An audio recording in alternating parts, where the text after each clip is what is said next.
রিজিকের মালিক আল্লাহ, কিন্তু চেষ্টা করা আমাদের দায়িত্ব। ধরুন, আপনি ৫০টা পেঁপে গাছ লাগালেন, প্রতি গাছে গড়ে ৩০ কেজি ফল, মানে মোট ফলন ১৫০০ কেজি। বাজার দর যদি ৩০ টাকা কেজি হয়, তাহলে ৩ মাসে বিক্রি ১,৩৫,০০০ টাকা, বছর শেষে বিক্রি ৫,৪০,০০০ টাকা। মানুষের জন্য তার চেষ্টা ছাড়া কিছুই নেই।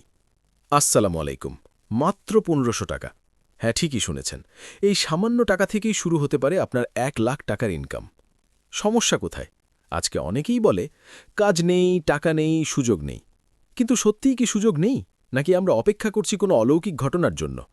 সত্যটা হলো, সুযোগ আছে, কিন্তু প্রস্তুতি নেই। ইমোশনাল বাস্তবতা। রিজিকের মালিক আল্লাহ, কিন্তু আল্লাহ আমাদের বসে থাকতে বলেননি।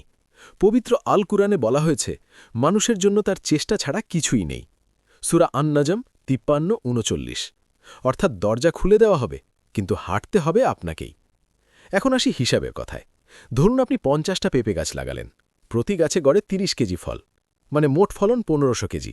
বাজার দর যদি ৩০ টাকা কেজি হয়, তাহলে ৩ মাসে বিক্রি ১,৩৫,০০০ টাকা, বছর শেষে বিক্রি ৫,৪০,০০০ টাকা, আর প্রতি মাসে ৪৫,০০০ টাকা। হালকা পরিশ্রম লাগবে। এটা কোনো স্বপ্ন না, এটা বাস্তব হিসেব। কিন্তু সমস্যা কোথায়? অনেকে শুরু করে, কিন্তু ভুল বীজ নেয়, ভুল দূরত্বে রোপণ করে, সার ব্যবস্থাপনায় ভুল করে, রোগ দমনে গাফিলতি করে। তারপর বলে, লাভ হলো না। সমস্যা জমিতে না, সমস্যা সিস্টেমে। তাই দরকার সঠিক গাইডলাইন। আপনি কি শুরু করতে চান, কিন্তু পরিষ্কার প্ল্যান নেই?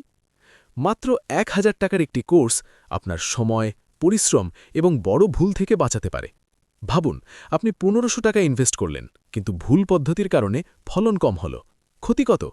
আর যদি শুরু থেকেই জানেন কোন জাতের পেঁপে সবচেয়ে লাভজনক, কত দূরত্বে লাগাতে হবে, কোন মাসে কোন সার, রোগ হলে কি করবেন, কিভাবে বেশি দামে বিক্রি করবেন, তাহলে লাভের সম্ভাবনা কয়েক গুণ বেড়ে যায়। ১,০০০ টাকা খরচ না, এটা নিজের ভবিষ্যতে ইনভেস্ট। সিদ্ধান্ত আপনার। সফল মানুষ আর অন্যদের পার্থক্য একটাই, একজন ভাবে হবে তো, আর একজন বলে চেষ্টা করি। আজ সিদ্ধান্ত নিন, অপেক্ষা করবেন নাকি শুরু করবেন। মাত্র ১৫০০ টাকা, একটা ছোট জমি বা বাড়ির কোণা, আর সঠিক গাইডলাইন। এভাবেই শুরু হয় বড় গল্প। শেষ কথা, রিজিক আল্লাহর হাতে, কিন্তু লাঙল ধরার দায়িত্ব আপনার।